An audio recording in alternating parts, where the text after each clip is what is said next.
అమ్మా జ్యోతి, ఓ జ్యోతి. ఏమిటనయ్యా? ఆహా, ఎక్కడున్నారా తమరు? Come on come on, help help help. ఏమిటనయ్యా ఇవన్నీ? ఏంటబ్బా, ఇవాళ ఫస్ట్ తారీఖు కదా, సూపర్ మార్కెట్ ని కొనుక్కొచ్చేసాను. నువ్వు ఒక్కడివే వెళ్ళావా? ఇంటికి వస్తే ఇద్దరం కలిసి వెళ్ళేవాళ్ళంగా. నిన్న నాతో పాటు తీసుకెళ్తే నాకు కావాల్సిన కొనుక్కొని ఇస్తావేంటి? ఏమిటో నీకు కావాల్సింది? ఏమిటే, నా చిట్టి చెల్లాయికి చాలా ఇష్టమైన మల్లెపూలు. Thank you. హోల్డ్ ఆన్, అప్పుడు అయిపోయిందండి. నెంబర్ 2 ఐటమ్, నీకోసం స్పెషల్ గా తయారు చేయించిన జడకుచ్చులు. డబ్బు చేతిలో పడితే అయ్యగారి కొళ్ళు తెలియదు. ఇప్పుడు ఇవన్నీ ఎందుకన్నా? వాళ్ళ అంటామని నేను నాతో పాటు తీసుకెళ్ళదు తెలుసా? తీసుకో, కమా చెక్. అవును, తాతయ్య ఏం చేస్తున్నాడు? లోపల ఉన్నారు. లోపల ఉంటాడా? తాతయ్య తాతయ్య, వచ్చావా బాబు? ఎలా ఉంది నీ ఒంట్లో? నిన్నటి కన్నా కాస్త నొప్పులు తగ్గాయి బాబు. ఇదిగో తాతయ్య, నీకోసం మంది తీసుకొచ్చాను. 2 రోజుల్లో నీ కీళ్ళ నొప్పులన్నీ పట్టపంచలైపోతాయి. కాకపోతే డాక్టర్ గారు ఏం చెప్పారు తెలుసా? గట్టిగా పచ్చిం చేయమన్నారు. అమ్మా, తాతయ్యకి ఇష్టమైన గోంగూర, గుత్తి వంకాయ కూర ఈ రోజు నుంచి మా ఇంట్లో బంద్. ఏమిటో బాబు, నీకున్న కష్టాలే చాలవన్నట్టు నా బరువు కూడా నీ మీదే పడింది. అవేం మాటలు తాతయ్య, నువ్వు మాకు బరువు అవుతావా? చిన్నప్పుడే తల్లిని తండ్రిని పోగొట్టుకున్న దురదృష్టవంతులు మమ్మల్ని కంటికి రెప్పలా కాపాడుకుంటూ ఇంతటి వాళ్ళని చేశావు. మేమేం చేస్తే మాత్రం నీ రుణం తీసుకోగలం? అన్నయ్య, తాతయ్య నీకోసం ఇంకా ఫోన్ చేయకుండా కూర్చున్నారు. తాత ఇంకా ఫోన్ చేయలేదా? సరే, నువ్వు వెళ్ళి రెడీ చేయమా. తాత లే. అయ్యగారు వస్తున్నారు. నమస్కారం. మాటల్లోనే వచ్చారు మహానుభావులు. పురుషోత్తం గారంటే పుణ్య పురుషులు. అబ్బా రంగనాయకులు, చెప్పాను బాబాయ్ గారు. బాబాయ్ గారికి పొగడత వింటూ బూతు మాట విన్నంత కోపం వస్తుందని. కానీ అదేమిటో తమరిని చూడగానే చెవు కోసిన మేకల్లాగా 6 నొక్క రాగంలో రావడం మొదలెట్టారు. సరే సరే, తలోపాతికిచ్చి పంపించు. లోకనాథం గారు, దేవాలయంలో బ్రహ్మోత్సవ కార్యక్రమాలన్నీ సక్రమంగా జరుగుతున్నాయా? అన్ని సక్రమంగానే జరుగుతున్నాయండి.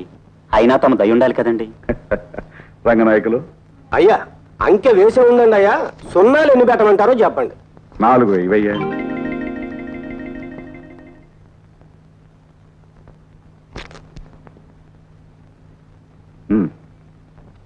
అయ్యా నమస్కారం అండి. నమస్కారం బాబు. నమస్కారం బాబు.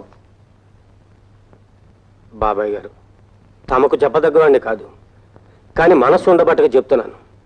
మరీ ఇట్ట చేతికి ఎముక లేకుండా దానాలు చేస్తూ పోతే. రంగనాయకులు, 10 మంది ఆకలితో మాడుతున్నప్పుడు మనం మాత్రమే పాయసం తాగడం కూడా దోపిడీనయ్యా. మనం దాచుకోవాల్సింది డబ్బు కాదు, మంచితనాన్ని. బాగా చెప్పారు మావయ్య గారు. మరీ మట్టి బిసుక్కునే కుటుంబంలో పుట్టాడేమో, రూపాయలు చూసేటప్పటికి ఎక్కిళ్ళు వస్తాయి పాపం. మీరు పాలు తీసుకోండి మావయ్య గారు. చూసారా బాబాయ్ గారు, మొగుడనే మర్యాద కూడా లేకుండా ఎట్లా మాట్లాడుతుందో. ఆనాడు బాబాయ్ గారే చెప్పకపోతే ఈ మట్టి బిసుక్కునేవాడు కూడా ఉండేవాడు కాదు నీ మొహానికి. అబ్బా, పెద్ద దిగొచ్చాడండి నవమన్మధుడు. ఎప్పుడు చూడు నడువు నొప్పులు, కీళ్ళ నొప్పులు. నాకు నడువు నొప్పి. అమ్మా.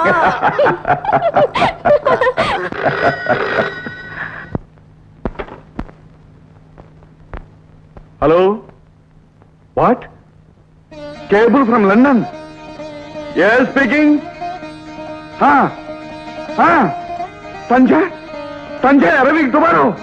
ఓ థ్యాంక్ యూ వెరీ మచ్. అమ్మా వస్తుందమ్మా, సంజయ్ లండన్ నుంచి రేపే వస్తాను. సంజయ్ రేపే?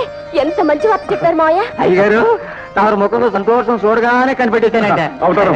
అమ్మాయికి తెరిచి శుభ్రం చేయించాయి. నమస్కారం. రంగనాయకులు, గ్యారేజ్ నుంచి పెద్దగా దించి రిపేర్ ఏమైనా ఉంటే చేయించాయి. ఏమైనా అవకతవకలు జరిగాయో? సంజమ్మ గారు అగ్గి మీద గుగ్గిలో అయిపోతారు. For more updates, like, comment, subscribe to our channel. Hey darlings, గంటని click చేయడం మర్చిపోకండి.